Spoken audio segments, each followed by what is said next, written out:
Assalamualaikum warahmatullahi wabarakatuh. Salam sejahtera bagi kita semua. Yang terhormat, dosen pengampu mata kuliah Bahasa Indonesia Ibu Dewi Angelina, SSMA. Baik, kami dari kelompok 5 akan mempresentasikan tentang menganalisis kesalahan karya tulis ilmiah. Baik, ada 4 pokok bahasan yang akan kita sampaikan. Yang pertama tentang kesalahan penggunaan kata, yang kedua tentang tanda baca, yang ketiga kalimat efektif, dan yang terakhir penggunaan huruf kapital dan bercetak miring. Kesalahan penulisan kata. Kata merupakan unit bahasa yang mengandung arti dan memiliki satu atau lebih morfem. Definisi kata menurut KBBI meliputi satu, unsur bahasa merupakan perwujudan kesatuan perasaan dan pikiran yang dapat digunakan dalam berbahasa. Kedua, ujar yaitu bicara. Ketiga, morfem merupakan satuan terkecil yang dapat diujarkan sebagai bentuk yang bebas. Keempat, ada satuan bahasa yang dapat berdiri sendiri, terjadi dari morfem tunggal dan gabungan morfem. Penulisan kata meliputi imbuhan meng dan penulisan di. Imbuhan meng mengalami perubahan sesuai dengan lingkungan yang dimasukinya, bisa menjadi meng, me, men, dan menge. Penulisan di. Untuk di sebagai awalan ditulis serangkai dengan kata imbuhannya, sedangkan untuk penulisan di sebagai kata depan ditulis terpisah dengan kata yang mengikutinya. Selanjutnya ada partikel pun. Partikel pun yang mengikuti kata benda, kata kerja, kata sifat, dan kata bilangan harus ditulis terpisah dari kata yang mendahuluinya karena kata pun merupakan kata yang lepas.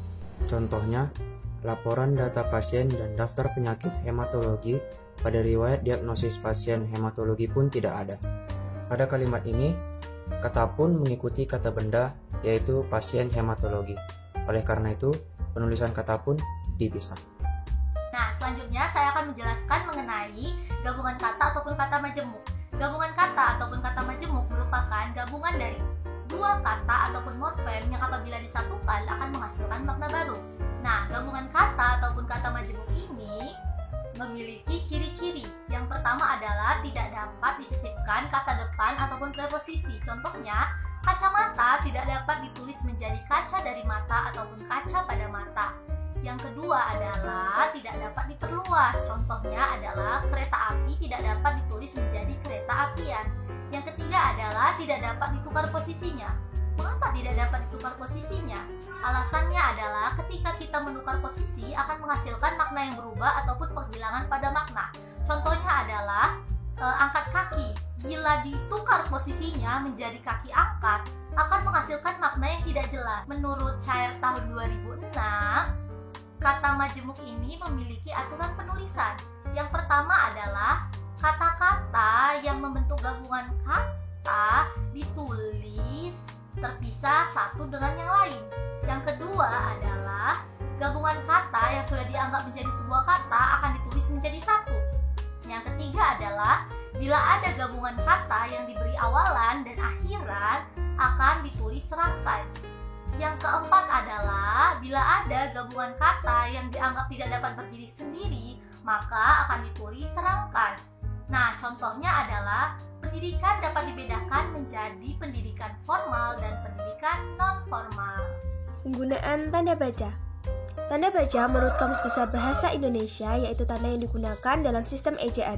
Ada beberapa tanda yang digunakan dalam sistem ejaan seperti tanda titik, tanda koma, tanda titik koma, tanda titik dua, tanda hubung, tanda pisah, tanda tanya, tanda seru, tanda elipsi, tanda petik tunggal, tanda kurung siku, tanda penyingkat, dan yang terakhir adalah tanda garis miring.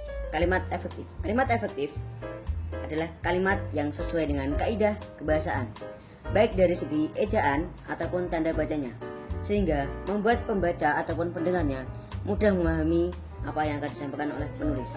Dengan kata lain, kalimat efektif mampu menimbulkan kembali gagasan-gagasan atau penilaian dari pembaca dan pendengarnya sehingga mudah mengerti apa yang akan disampaikan oleh penulis.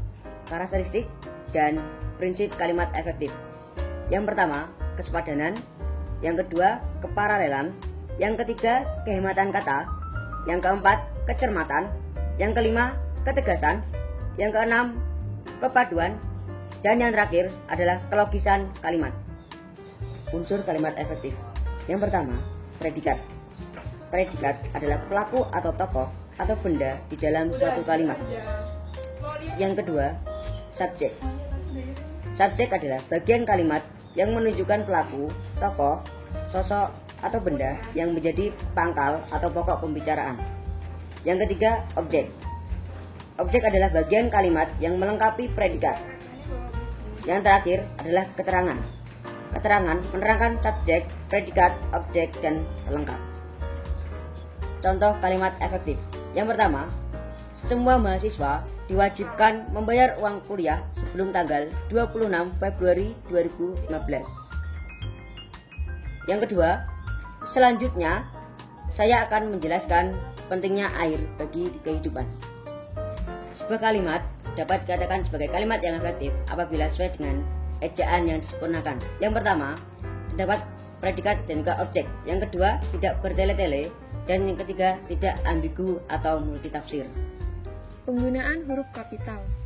Menurut KBBI, huruf kapital adalah huruf yang berbentuk dan berukuran khusus, seperti lebih besar dari huruf biasanya. Huruf kapital biasanya digunakan sebagai huruf pertama dari awal kata dalam suatu kalimat. Digunakan sebagai huruf pertama nama diri, dan lain-lain. Menurut Depdikbud tahun 1987, terdapat banyak aturan penggunaan huruf kapital. Yang pertama, sebagai huruf pertama kata pada awal kalimat. Yang kedua, sebagai huruf pertama kata ganti untuk Tuhan. Yang ketiga, sebagai huruf pertama unsur-unsur nama orang.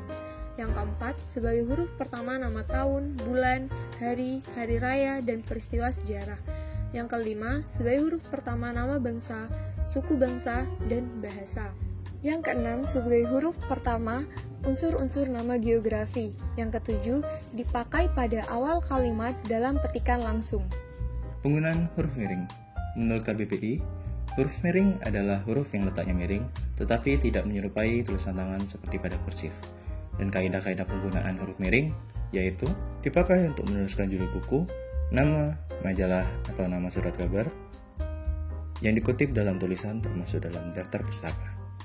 Dipakai juga untuk menegaskan atau menghususkan huruf, bagian kata atau kelompok kata dalam kalimat. Huruf miring juga digunakan dalam penulisan ungkapan bahasa asing atau bahasa daerah. Baik, cukup sekian dari kami kelompok 5. Terima kasih atas perhatiannya. Wassalamualaikum warahmatullahi wabarakatuh.